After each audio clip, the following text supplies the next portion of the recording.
ওং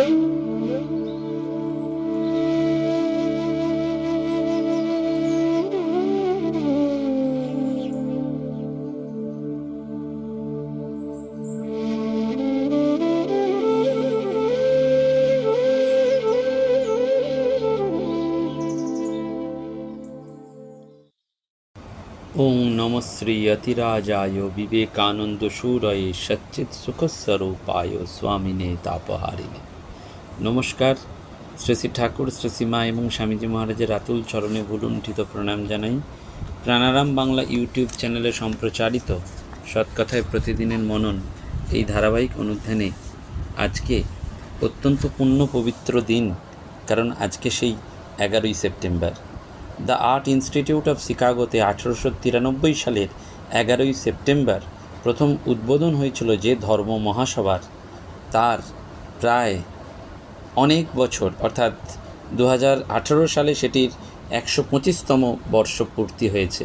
সেই হিসাবে 2018 থেকে আজকে 2025 ধরলে আরও 7 বছর অর্থাৎ 132-131তম বর্ষ পূর্তি হচ্ছে। এবং সেই সময় অর্থাৎ 1893 সালে বিশ্বের সমস্ত প্রান্ত থেকে আহুত ধর্মাচার্যদের দ্বারা গঠিত একটা সাম্মানিক প্রতিনিধি দল সেখানে সম্মিলিত হয়েছিলেন। তাদের উদ্দেশ্য ছিল মানব সংস্কৃতির সর্বোচ্চ স্তরে একটি সমন্বয়ী ভাবধারা সৃষ্টি করা। এই ধর্ম মহাসভা ছিল ওয়ার্ল্ড কলম্বিয়ান এক্সপোজিশনের অর্থাৎ কলম্বাসের আমেরিকা আবিষ্কারের 400 বছর পূর্তি উপলক্ষে যে মহামেলা এবং প্রদর্শনী আয়োজিত হয়েছিল তারই একটি অঙ্গ। এই মহাসভা স্বামী বিবেকানন্দের জীবনে একটা নতুন অধ্যায়ের সূচনা করেছিল। মেরি লুই বার্কের মতে আমেরিকানদের পক্ষে স্বামী বিবেকানন্দের বিশ্ব নাট্যমঞ্চে আবির্ভাব মরুভূমিতে অকস্মাৎ বিশুদ্ধ জীবনদায়ী জলের আবির্ভাবের সঙ্গে তুলনীয়।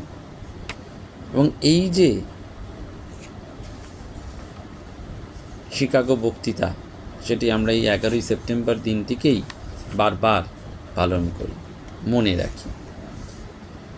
মনে রাখতে হয় যে ভগিনী নিবেদিতা তিনি খুব সুন্দর করে বলছেন যে কেন বিবেকানন্দই হয়ে উঠেছিলেন ধর্ম মহাসভায় ভারত এবং তার আধ্যাত্মিক সংস্কৃতির প্রতিনিধিত্ব করার জন্য যোগ্যতম ব্যক্তি।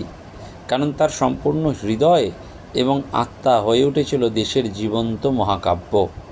ভারতবর্ষের দিকে তাকিয়ে সমকালীন চিন্তাশীল মানুষ যখন শুধু দেখত বিচ্ছিন্ন ঘটনা মাত্র, তার বিশাল মন সেগুলোর পেছনে একটি যোগসূত্র দেখতে পেত।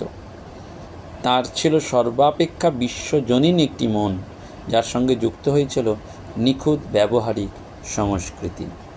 এই কারণেই ভারতবর্ষকে ধর্ম মহাসভায় সামগ্রিকভাবে উপস্থাপিত করার জন্য to represent before the parliament of religions India in its entirely, বিবেকানন্দই ছিলেন একমাত্র উপযুক্ত ব্যক্তি। কারণ যে ভারতবর্ষকে তিনি সেখানে উপস্থিত করেছিলেন সেই ভারতবর্ষের মধ্যে একাধারে ছিল বৈদিক ও বৈদান্তিক, বৌদ্ধ ও জৈন, শৈব ও বৈষ্ণব, এমনকি মুসলমানও। এবং আরও একটি কারণেই কার্যের জন্য তিনিই ছিলেন সর্বাপেক্ষা উপযুক্ত, সেটি হলো তার কেউই তো তার শিষ্য ছিলেন না, যে মানুষটি নিজেই ছিলেন প্রকৃত অর্থে একটি ধর্ম মহাসম্মেলন। এবং এই যে স্বামী বিবেকানন্দের বাংলা এবং ইংরেজি রচনাবলিতে তার শিকাগো বক্তৃতা মেলার বেশ কয়েকটি বক্তৃতার পূর্ণ এবং আংশিক মুদ্রণ রয়েছে। 6টি বক্তৃতা আমরা পাই। 1893 সালের 11ই সেপ্টেম্বর সেখানে অভ্যর্থনার উত্তর, 15ই সেপ্টেম্বর বিখ্যাত কুয়োর ব্যাঙ এবং সাগরের ব্যাঙের গল্প, 19শে সেপ্টেম্বরের নবম অধিবেশনে পঠিত হিন্দু ধর্ম নামক প্রবন্ধটি, এবং 20শে সেপ্টেম্বর 10ম দিনের অধিবেশনে ভারতের সর্বাধিক প্রয়োজন কি, খ্রিস্টানরা কি করতে পারে, এবং 26শে সেপ্টেম্বর 16তম দিনের অধিবেশনে বৌদ্ধ ধর্ম এবং হিন্দুদের সম্বন্ধ নিয়ে একটি ভাষণ, 27শে সেপ্টেম্বর 17তম দিনে বিদায়ী ভাষণ, এবং এছাড়াও 22শে সেপ্টেম্বর তিনি একটি ভাষণ দিয়েছিলেন মুখ্যত হিন্দু ধর্ম এবং বেদান্ত দর্শন নিয়ে। বিজ্ঞান বিভাগেও তিনি কয়েকটি ভাষণ দেন। তার মধ্যে 22শে সেপ্টেম্বরের ভাষণটি ভারতের বর্তমান ধর্মসমূহ বিষয় নিয়েই ছিল। 23শে সেপ্টেম্বর তিনি অন্যান্য বক্তৃতাগুলির একটি সারসংক্ষেপ করেন। 25শে সেপ্টেম্বর হিন্দু ধর্মের সারাংশ নিয়ে একটি, এবং 26শে সেপ্টেম্বরেও একটি বক্তৃতা করেছিলেন। সবগুলো এখনও উদ্ধার করা যায়নি, কিন্তু আমাদের কাছে সব থেকে যেটি আকর্ষণীয় লাগে সেটি এই যে তার আলোচনার বিষয়টি অসাধারণ, এবং বিবেকানন্দ অত্যন্ত সুচিন্তিতভাবে, সচেতনভাবে এই বক্তৃতাগুলি উপস্থাপন করেছিলেন পাশ্চাত্যের মানুষের কাছে। আমরা স্বামী বিবেকানন্দের এই দেওয়া বক্তৃতা মালার কথা যখন আজও ভাবতে বসি, তখন বারবার আমাদের মনে বিস্ময় জাগে। মনে হয় যে সমগ্র বিশ্ব যেন এই যুগাচার্যের চরণতলে বসে শিক্ষার্থীর মতন গ্রহণ করতে পারে তার বাণীর সারাৎসারকে। এবং তার এই বক্তব্য বিষয়গুলোকে যদি আমরা কয়েকটা মূল ভাগে ভাগ করে নিই, তাহলে সেটা দাঁড়ায় একরকম এরকম যে, প্রথমত সনাতন হিন্দু ধর্মের একটি শাশ্বত, স্থায়ী, দেশ কাল ব্যক্তি নিরপেক্ষ, গ্রহণযোগ্য, যুক্তি নির্ভর চরিত্ররূপ তিনি তৈরি করে দিয়ে গেলেন। অনেকেই বলেছিলেন হিন্দু ধর্ম নিয়ে সেই সময়, তার আগে, তার পরে, কিন্তু এত অসামান্য যুক্তিগ্রাহ্য রূপ আর কেউ তৈরি করতে পারেননি। সেজন্য ভগিনী নিবেদিতা বলেছিলেন যে যখন তিনি বক্তৃতা শেষ করলেন, তখন যেন হিন্দু ধর্ম নতুন রূপে জন্ম নিল। আমাদের মনে হয় নতুন রূপে জন্ম নেওয়া শুধু নয়, যেন হিন্দু ধর্মের চরিত্র বৈশিষ্ট্যকে চিরকালের জন্য একটি স্থির, সুচিন্তিত তথা ধ্রুব কাঠামোয় গেঁথে দেওয়া যায়। বিবেকানন্দ ছাড়া আর কেউ সেটা পারতেন না, কারণ তিনিই ছিলেন বিধি নির্দিষ্ট ঐতিহাসিক দেবতা। এবং সনাতন হিন্দু ধর্মকে বিবেকানন্দ কোন কোন বৈশিষ্ট্য স্থাপন করলেন না, এক, তিনি দেখালেন সনাতন হিন্দু ধর্ম কেবলমাত্র সহিষ্ণুতার কথা বলে না, বরং সত্যরূপে স্বীকার করে সকল ধর্মকে। দ্বিতীয়ত, তিনি এও দেখালেন যে সনাতন হিন্দু ধর্ম বলতে চায় আত্মস্বরূপ উপলব্ধি তথা নিজেকে পূর্ণ করাই মানব জীবনের লক্ষ্য, এবং সেটাই মানব জীবনের সংগ্রাম। হিন্দু ধর্ম শীর্ষক বক্তৃতায় বিবেকানন্দ বলেছেন, ক্রমাগত সংগ্রাম ও সাধনার দ্বারা সিদ্ধি লাভ করা, দিব্যভাবে ভাবান্বিত হয়ে ঈশ্বরের সান্নিধ্যে যাওয়া ও তাঁর দর্শন লাভ করে তাঁর মতন পূর্ণ হওয়াই হিন্দু ধর্ম। পূর্ণ হলে মানুষের অবস্থা কি হয়? স্বামীজি উত্তর দিয়েছেন যে মানুষটি অনন্ত আনন্দময় জীবনযাপন করে, অর্থাৎ অনন্তের একমাত্র উৎস ঈশ্বরকে লাভ করে তিনি পরমানন্দের অধিকারী হন। বিবেকানন্দ সমগ্র পৃথিবীর সামনে মানব জীবনের লক্ষ্যকে ঘোষণা করে যেন একটা বিশেষ চার্টার তৈরি করে গেলেন অনাগত কালের জন্য। তৃতীয়ত, বিবেকানন্দই ঘোষণা করেছিলেন সনাতন হিন্দু ধর্ম একত্বের কথা বলে ঠিকই, একং সদ্বিপ্রা বহুধা বদন্তি, কিন্তু বহুত্ববাদকে সে অস্বীকার করে না। ধর্মে, জাতিতে, কর্মে, শিক্ষায়, সম্পদে, আকারে প্রকারে মানুষের সভ্যতার বহুত্বকে সনাতন ভারতীয় ধর্ম কোনো দিন অস্বীকার করেনি।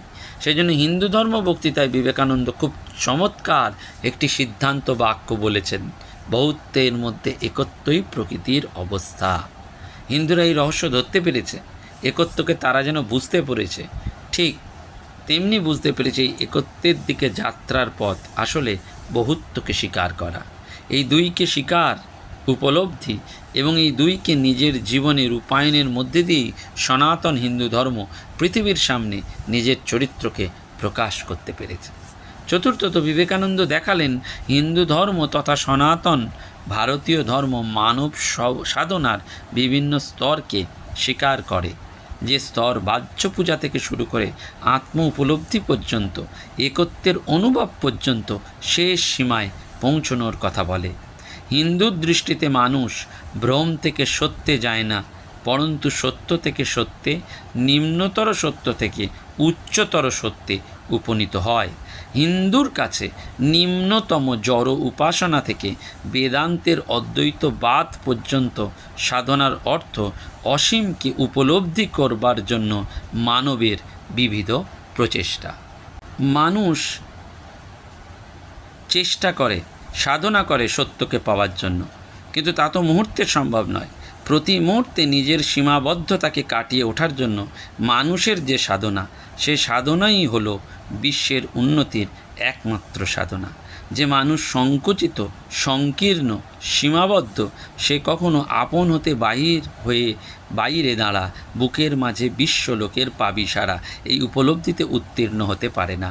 সেজন্য ভারতবর্ষের সনাতন ধর্ম পৃথিবীকে শিখিয়েছে এই আত্ম উপলব্ধির সাধনা। প্রত্যেকের মধ্যেই সেই অমৃত রয়েছে, জীবে জীবে তিনি অধিষ্ঠিত, এই উপলব্ধিতেই বিশ্বের মুক্তি। আর পঞ্চমত, স্বামীজি দেখালেন সনাতন হিন্দু ধর্ম এবং বৌদ্ধ ধর্ম আসলে পরস্পরের পরিপূরক। অদ্ভুত এক দৃষ্টিভঙ্গি নিয়ে তিনি সেদিন ঘোষণা করেছিলেন, বৌদ্ধ ধর্ম হিন্দু ধর্মকে ছেড়ে বাঁচতে পারে না, হিন্দু ধর্ম বৌদ্ধ ধর্মকে ছেড়ে বাঁচতে পারে না।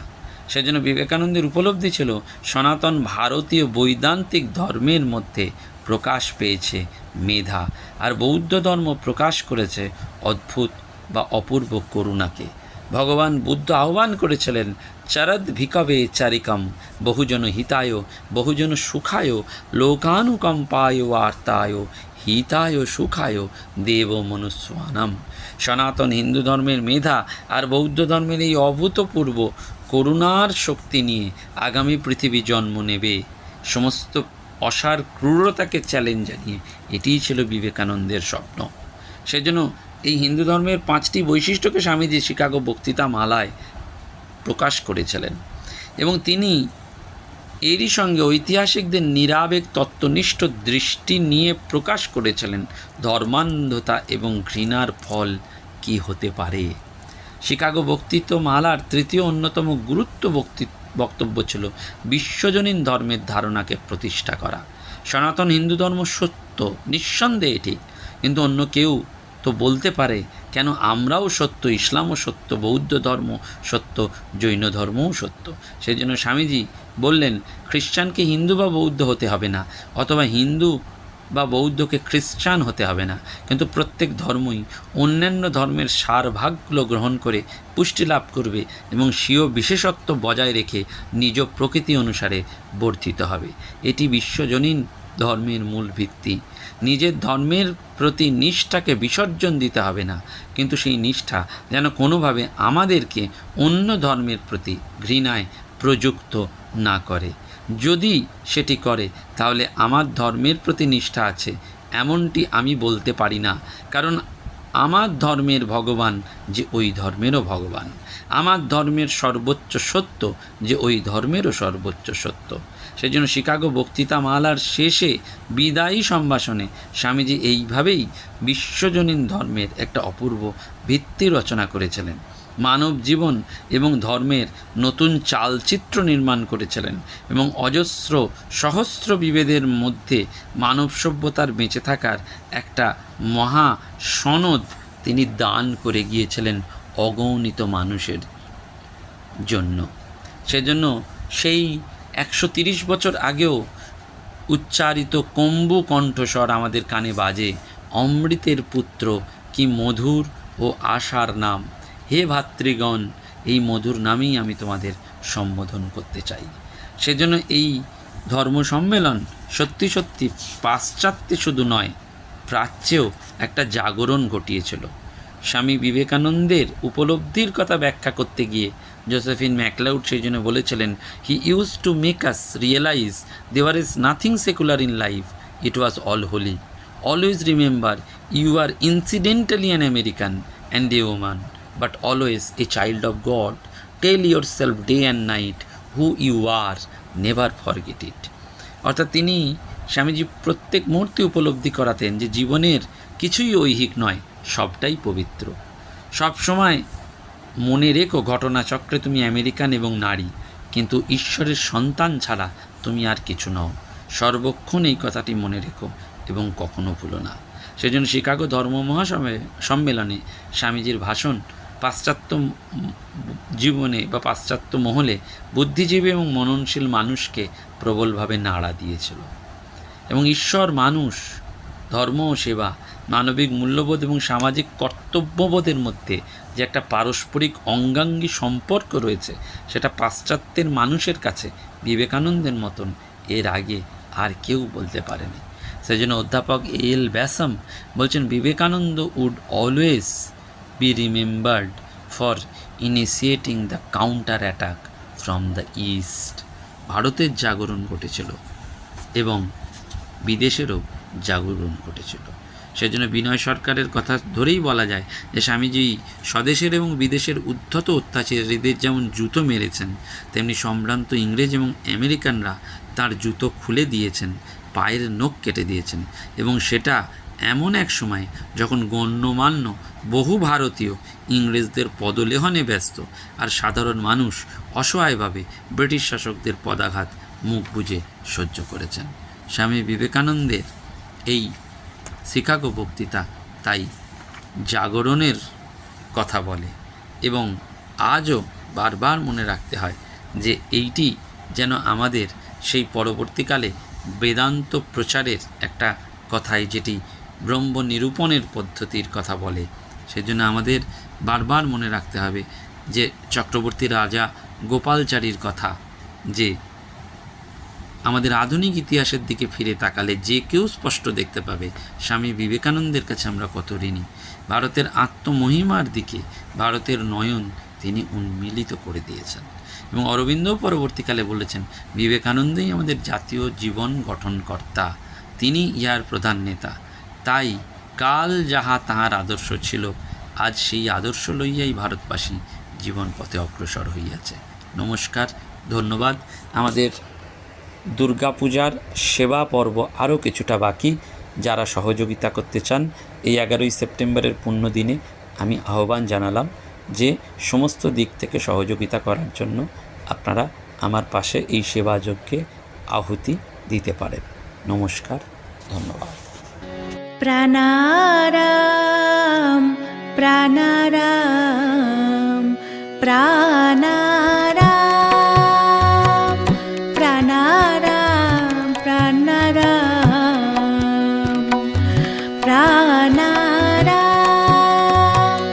কি যেন লুকানো নামে তাই মিষ্ট এত তব নাম প্রাণারাম প্রাণারাম।